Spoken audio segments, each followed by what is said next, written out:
Hello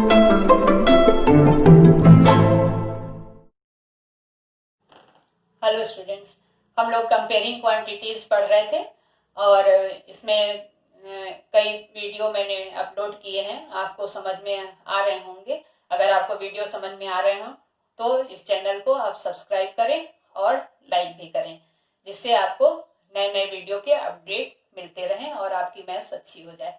तो ठीक है, अब इसी परसेंटेज में नया टॉपिक हम लेते हैं, गेन और लॉस परसेंट कैसे निकालें।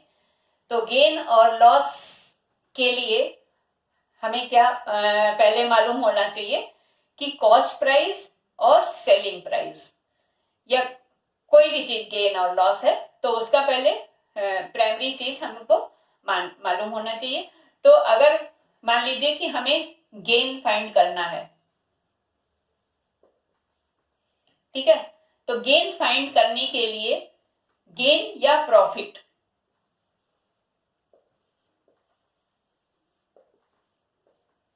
इन वर्ड से आप बहुत अच्छी तरह से फैमिलियर हैं, इसको मुझे एक्सप्लेन करने की जरूरत नहीं है। तो गेन और प्रॉफिट, ये अगर ये फाइंड करना है तो क्या करना होगा, किस चीज पे गेन होता है। जैसे मान लीजिए कि आपने कोई पेंसिल 5 रुपीज में खरीदी और उसको ज्यादा कॉस्ट में बेच दी, 6 रुपीज में आपने सेल कर दी, तो हमें कितना प्रॉफिट हुआ, 1 रुपीज का प्रॉफिट हुआ। तो हमारा क्या, सेलिंग प्राइस ज्यादा हुआ। तो सेलिंग प्राइस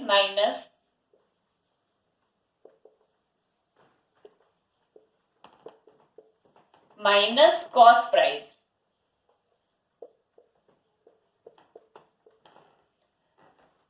जब गेन होगा या प्रॉफिट होगा तो selling price minus cost price.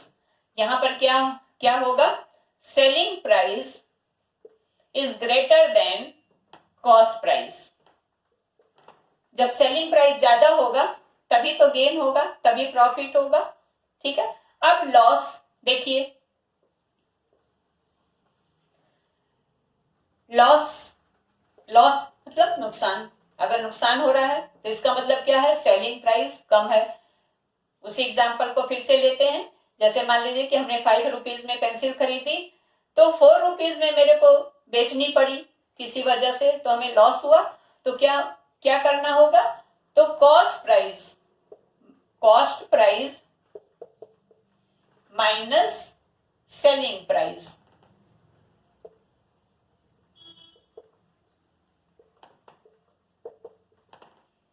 Cost price ज्यादा हुआ मतलब जो मैंने उसमें लगाया वो ज्यादा हुआ और हमने उसको बेचा कम में, तो हमें नुकसान हो गया, लॉस हो गया। तो इस तरह से loss cost price minus selling price हो गया। तो इसमें क्या होता है, कॉस्ट प्राइस ग्रेटर होगा सेलिंग प्राइस से, ठीक है, क्योंकि कभी भी प्राइस निगेटिव में नहीं आएगा, ठीक है, नहीं आना चाहिए। तो इस तरह से हमने इसको बना दिया कि अगर कॉस्ट प्राइस ज्यादा है तो लॉस हो जाएगा, अगर सेलिंग प्राइस ज्यादा है तो हमको प्रॉफिट हो जाएगा। अब इसी में हम इसका परसेंटेज निकालें। तो आपको प्रॉफिट परसेंट और लॉस परसेंट में या कॉस्ट प्राइस सेलिंग प्राइस में बहुत ज्यादा फॉर्मूला याद करने की जरूरत नहीं है, क्योंकि बुक में जो है वो 8 फॉर्मूलाज दिए हुए हैं। तो बहुत बच्चे हर एक फॉर्मूला देखते हैं, हर एक चीज फाइंड करने की वहां से कोशिश करेंगे। आपको ऐसा नहीं करना है, आपको केवल एक तरह से आप कहिए कि ये तो आप अंडरस्टूड है, ये दोनों चीज गेन और प्रॉफिट, ये तो आप बहुत आसानी से फाइंड कर सकते हैं। बस इसमें आपको बस क्या, एक ही चीज याद करना है, प्रॉफिट परसेंट, ठीक है।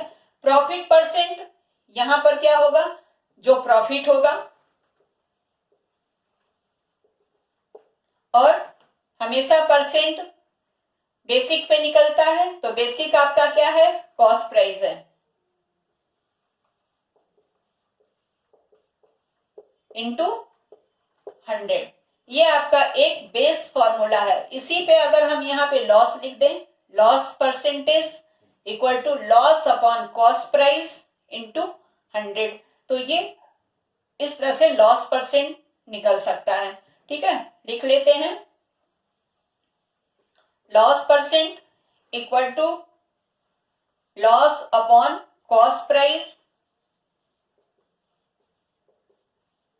इंटू 100। ठीक है, दोनों फॉर्मूला एक ही है। अगर यहाँ लॉस है तो यहाँ लॉस, यहाँ भी लॉस होगा, यहाँ प्रॉफिट है तो यहाँ भी प्रॉफिट होगा। तो इसमें ये नहीं किया, आप इसको भी याद करिए, इसको भी याद करिए, इसको भी याद करिए। और अगर मान लीजिए कि यहाँ से प्रॉफिट परसेंट गिवन है, कॉस्ट प्राइस पूछ रहा है, तो कॉस्ट प्राइस क्या होगा, इधर आ जाएगा, क्रॉस मल्टीप्लाई होके प्रॉफिट परसेंट नीचे डिनोमिनेटर में चला जाएगा। इस तरह से आप खुद फॉर्मूला जनरेट कर लेंगे, क्योंकि अब 8 फॉर्मूला आपको अगर आप एक चैप्टर में याद करेंगे तो ये आपके लिए याद करना डिफिकल्ट है, और जहां चैप्टर खत्म हुआ वहां आप फिर भूल भी जाते हैं। तो इसलिए केवल एक आप फंडामेंटल याद करिए कि कोई भी परसेंट आपको निकालना है तो पहले तो वहां पे बेस से डिफरेंस मतलब अगर आप प्रॉफिट आपको फाइंड करना है तो क्या होगा, सेलिंग प्राइस मतलब कॉस्ट प्राइस। तो ये डिफरेंस हो गया और ये बेस हो गया कॉस्ट प्राइस इंटू 100। तो ये आपका एक फंडामेंटल, एक बहुत ही बेसिक परसेंट का फॉर्मूला है। आपको बस यही याद रखना है, आप बहुत ज्यादा फॉर्मूले के उस चक्कर में नहीं पड़ेंगे। तो अब इसी पर हम बेस 1-2 एग्जाम्पल लेते हैं जिससे कि आपका प्रॉफिट परसेंट और लॉस परसेंट ये क्लियर हो जाए। अब देखिए एक एग्जाम्पल मैंने यहाँ पे लिखा है, अब मैं पढ़ती हूँ इसको। By selling a trouser at a profit of ₹120, मतलब एक ट्राउजर बेचा जाता है जिसपे 120 रुपीज प्रॉफिट मिलता है शॉपकीपर को। A shopkeeper made a profit of 20 rupees, मतलब 120 जो है वो परसेंटेज में क्या है, 20% है। ठीक है, अब इसमें आपको कॉस्ट प्राइस और सेलिंग प्राइस निकालना है। तो आपको कॉस्ट प्राइस और सेलिंग प्राइस का कोई फॉर्मूला ना लिखना है और ना ही याद करना है। देखिए कैसे करते हैं। तो सबसे पहले आप देखते हैं प्रॉफिट किस पर मिलता है, कॉस्ट प्राइस पे। तो सपोज कर लीजिए कॉस्ट प्राइस, तो लेट कॉस्ट प्राइस को थोड़ा शॉर्ट में लिख देते हैं सीपी। तो let the cost price of a trouser x. ठीक है, आपने कॉस्ट प्राइस ट्राउजर का एक्स सपोज कर लिया। अब 20% ऑफ एक्स, इस पे आपको 20% मिल रहा है प्रॉफिट। तो 20% ऑफ एक्स ये किसके इक्वल है, 120।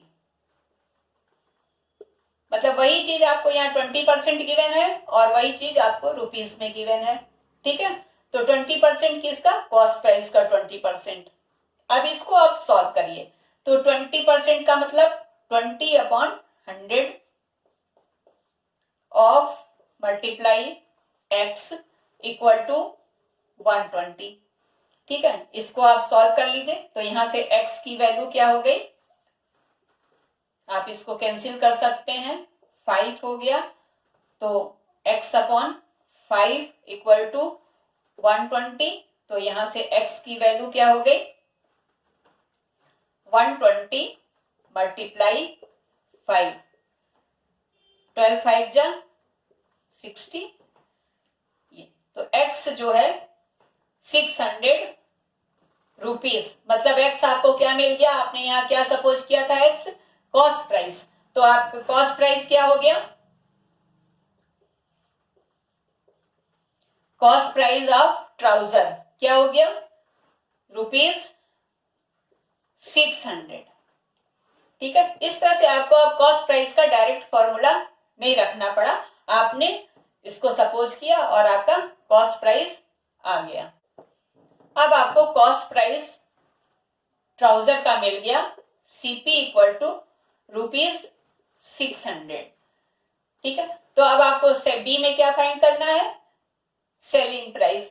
अब सेलिंग प्राइस क्या होगा, आपके पास प्रॉफिट गिवन है तो आपने फॉर्मूला क्या लिखा था, profit equal to selling price, जब प्रॉफिट होगा तो सेलिंग प्राइस पहले लिखेंगे, selling price minus cost price. अब यहां से सेलिंग प्राइस को हम लेफ्ट हैंड साइड में ले आएंगे, तो क्या हो जाएगा, सेलिंग प्राइस एसपी भी लिख सकते हैं, selling price equal to profit cost price plus profit. इसी फॉर्मूले को आप लेफ्ट और राइट करके ये निकाल लेंगे, selling price equal to cost price plus profit. ठीक है, अब कॉस्ट प्राइस आपको मालूम हो गया कितना है 600, और आपको प्रॉफिट मालूम है 120 रुपीज। अब दोनों ऐड हो जाएंगे तो क्या हो जाएगा ₹720। ये क्या हो गया आपका एसपी ऑफ ट्राउजर। ठीक है, तो इस तरह से आप सेलिंग प्राइस निकाल लिए, कॉस्ट प्राइस निकाल लिए। इसमें आपको कोई वो फॉर्मूला आपको नहीं रखना पड़ा जो बुक में 7-8 नंबर पर गिवन है। तो इस तरह से आप क्वेश्चन करेंगे केवल 1-2 फॉर्मूला यूज करते हुए, और आपका आंसर आएगा और आपकी लर्निंग भी होगी। तो ठीक है, thank you for watching this video.